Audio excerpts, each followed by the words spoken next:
Vegas. We are just 5 weeks away from the conference basketball tournament in Las Vegas. I'm your host, Rachel Vigil. Our featured game of the week is another first-place showdown on the men's side.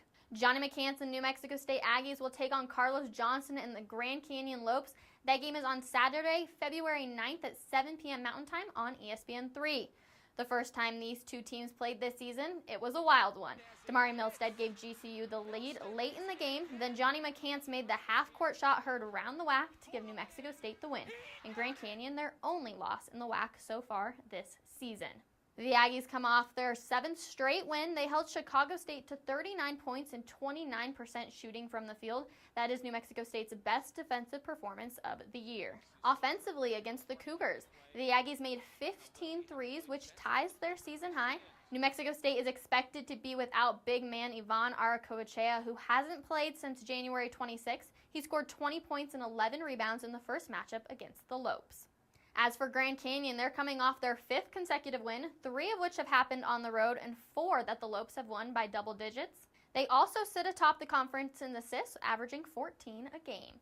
Starting forward Oscar Freire returned for the Lopes last week after missing 2 weeks of action, but only played 15 minutes at CSU Bakersfield. Looking at our featured players of the game, Johnny McCants has played limited minutes in the Aggies' past 3 victories. He has not scored in double digits since NM State defeated Grand Canyon on January 10th.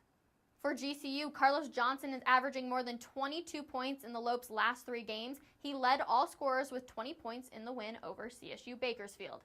He's now 2nd on the team in scoring, trailing only Alessandro Liver. Coming up after the break, we'll talk with Carlos Johnson about the Lopes' big game coming up this week. We'll be right back. In the WAC, we take pride in our character. When we win with humility. And when we lose with dignity. We know that how we act toward our opponent, the officials, and the fans defines the game. Not the scoreboard. And we know that showing respect will always outweigh any trophy. Because when we focus on fair play, we can't lose. Good sportsmanship is what unites us. We are the Western Athletic Conference. We're now joined by Carlos Johnson from GCU. Carlos, how are you doing today? I'm doing good. How about yourself? I'm doing pretty well. I know you just got out of practice. Was it a tough one? Yeah, I'm good. You got 2 big matchups coming up this week with UTRGV and then New Mexico State. What are you guys expecting for this week? We'll take it one game at a time. So first we'll start with UTRGV. We know they're going to be a scrappy team. And, we had a tough one at their house when we played there on our trip. So we're just looking to do what we do, rebound the ball hard, and, get the win at the end of the day. What's it like to play at GCU Arena? I've never played in an atmosphere like this when the crowd is big and it's up and going. Like, you don't know what to do. You gotta. They want to show, and you gotta do what they want. Because at the end of the day, it's what the fans want to see, and we gotta get the wins. It's nice that they always have your back, though. Oh yeah, it's lovely, man. They support us no matter what. And you guys are tied for first at 7-1. Did you expect this at the beginning of the season? I felt like we're one of the best teams in the conference. So yeah, I expected this, and I know my teammates, we're hungry for more, and, we're going to take it one game at a time. You had 20 points against CSUB, and you've had 22 points the last 2 games before that. Is it coming naturally, or are you shooting the ball more? What's going on there?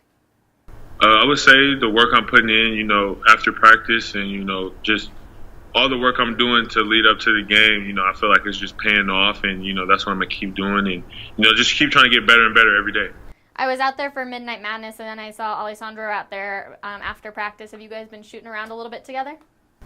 We don't shoot around together, but I shoot around during the same time he shoot around. But it's just getting comfortable out there when you working out, and you just finding your rhythm. You were a starter at the beginning of the season, but now you've been coming off the bench, and it seems like the team really gets excited when you're coming out there. How does that make you feel, and how much does it pump you up to go out there and score some points? Of course, it's always fun scoring, but it's more about just doing what I got to do to get the win. And, shots are falling, it's going to be a long night when they're falling. But I feel like I know I started in the beginning of the season, and me and Coach talked about it. It look better if I come off the bench because, I can provide a little bit more scoring for the second group, and that's just my job to do.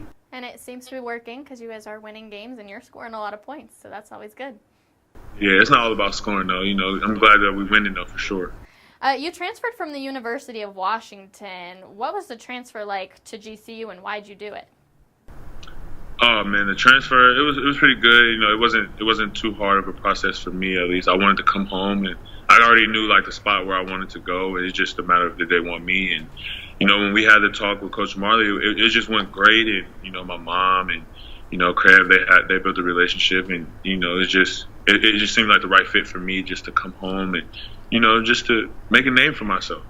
And you played on a club team with Oscar Freire and Damari Milstead. That had to be a pretty good team. Yeah, we were pretty good. We were one of the top teams in the country. Playing with those guys.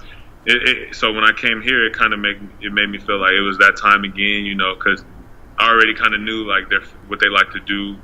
So it just made it easier for us to click. Is there anything that you learned from those guys? Damari, I would say I learned him just. He's a young cat, but he's taught me so much like on the defensive end because he can guard the ball really good, but. Like he's really good at that, so I'll just be watching him, and then Oscar, the way he reads the ball, like when he's in that lane, and he's blocking shots, being athletic, and I like to jump too, so we feed off each other. Oscar Freire won the top play for the WAC a couple of times last season. Who's the better dunker between you guys? Oh, he is by far, man. I give it to my brother. He has a lot of things that I don't have, but I can get up there with him. We'll compete if we had a dunk off. Are you guys ever practicing after your dunks, after practice? Oh, yeah, we always work out. He's always getting work in, extra work in. He prides himself on that to get back to where, he was. So, and, me, I'm going to push him regardless of if I'm working out with him or not. And I know you just had your birthday last week. Were you able to celebrate at all, or was it kind of sticking to the game plan of last week? I try to keep my head in the game, what I'm saying. I went out to dinner with a couple of my friends and, just had a good time, but it still worked though. It's all business. All right. Well, we wish you the best of luck against UTRGV and New Mexico State this week, and I appreciate your time coming on with me today. Thank you. Anytime. All right. We will be right back, and we'll be talking about the women's games for this upcoming week. Adrenaline, passion, triumph. Moments that'll never be forgotten. The 2019 WAC basketball tournament at the Orleans Arena in Las Vegas, March 13th through the 16th. Be a part of the madness. Get your tickets now at orleansarena.com.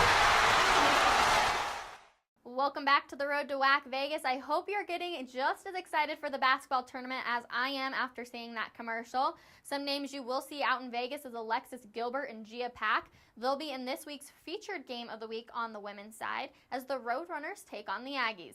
That is a 6 p.m. tip-off Thursday night on the WAC Digital Network. The Runners are on a hot streak, winning 3 road games in a row. They held Grand Canyon to just 46 points last week. As for New Mexico State, they come off their 6th straight win as they defeated Kansas City and Chicago State last week. Gia Pack joined a pretty remarkable club on Saturday. She's just the 24th Aggie to join the 1,000-point club. She also sits first in 3-pointers and assists while coming in second in scoring and rebounds. For CSUB, Alexis Gilbert has been a dominant force, leading the team in points, 3-pointers, assists, and minutes. Now on the men's side this week, we've got a good one on Thursday night as New Mexico State visits CSU Bakersfield at 7 p.m. Pacific time on ESPN3. The Aggies come in at 7-1 in the WAC, while the Roadrunners are 6-2. That same night on E3, Grand Canyon will host UTRGV. That's a 7 p.m. Mountain Time tip-off. And now I'm sure you're waiting to hear about the contest for this week so we can see you in WAC Vegas. And I had some favorites, including this one from Miguel, talking about Grand Canyon. I also liked this one from Mary, Runners Out of Nowhere, or this one from Lieutenant Dangle on Seattle U. But my favorite and the winner of the tickets has to be Eric Jimenez. Congrats, Eric, on winning the tickets. DM me so we can get those to you. Now for this week's contest, I love a good halftime show, and Utah Valley put on a great one the other night. In fact, it was so good that I volunteered myself to do it. So I want to know what your favorite halftime experience has been. Use hashtag HeyRachel and let me know. Videos and photos are very helpful and appreciated. And tournament tickets are on sale for the WAC tournament, so check out Ticketmaster to get yours. I'm excited to see you guys all out in Vegas for the tournament, and we hope you guys enjoyed this episode of the Road to WACVegas. For the WDN, I'm Rachel Vigil.